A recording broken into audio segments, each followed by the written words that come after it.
ఆత్మౌపమ్యేన సర్వత్ర సమం పశ్యతి యో యో మాం అర్జున సుఖం వా యది వా దుఃఖం స యోగి పరమో మతః. భగవద్గీత ధ్యాన యోగము.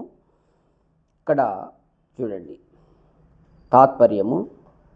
అర్జున, ఉత్తముడైన యోగి అందరి సుఖదుఖములను తన సుఖదుఖములతో పోల్చి చూచుకొనును.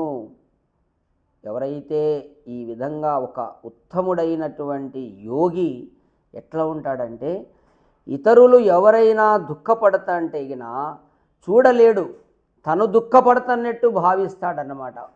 అంటే తన సుఖదుఖాలు ఎట్లయితే ఉంటాయో అట్లాగే ఇతరులకు కూడా అదే విధంగా సుఖదుఖాలను చూస్తాడు, తనతో పోల్చి చూచుకొనును. తనకు ఎట్లు సుఖదుఖములు కలుగునో ఇతరులకు కూడా అట్లే అగునని గుర్తించును. ఇప్పుడు ఒక సుఖము కలిగినప్పుడు తను ఎంత ఆనందపడతాడో ఇతరులు కూడా సుఖపడితే అంతే ఆనందపడతారు కదా. అలాగే తనకు దుఃఖం వస్తే ఎట్లా బాధపడతాడో ఇతరులకు దుఃఖం వచ్చినా అంతే బాధపడతాడు కదా అని ఉత్తముడైనటువంటి యోగి ఆ విధంగా తలంచును, అట్లా జీవిస్తుంటాడు.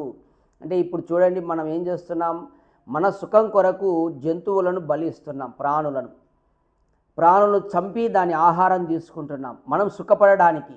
అంటే దానివల్ల సుఖపడతామని చెప్పి దానికి హాని చేస్తున్నాం. అట్లా భావించాడు. అది ఇప్పుడు ఉదాహరణకు మనకు ఒక ఏలు తెగింది అనుకోండి, మనం ఎంత బాధపడతాం. అట్లనే ఏ దానికి ఏలు తెగినా అంతే బాధపడుతుంది. మనకు ఏదైనా ఒక మంచి ప్రశంస వచ్చినప్పుడు, మనము బాగా గౌరవించినప్పుడు మనం ఎట్లా సుఖపడతాం, ఆనందపడతాం. అట్లాగే ఇతరులకు కూడా గౌరవిస్తే వాళ్ళు అంతే ఆనందపడతారు. వాళ్ళనేమో తక్కువ భావంతో చూడడము, నీకేమో గౌరవం కావాలని కోరుకోవడము, ఇదంతా కూడా యోగి చేయడు, సామాన్యమైన మనిషి చేస్తాడు. ఉత్తముడైన యోగి తనకు ఎట్లయితే సుఖదుఖాలు ఉన్నాయో అందరికీ అదే విధంగా సుఖదుఖాలను పోల్చి చూసుకొని ఆ విధంగా భావిస్తాడు.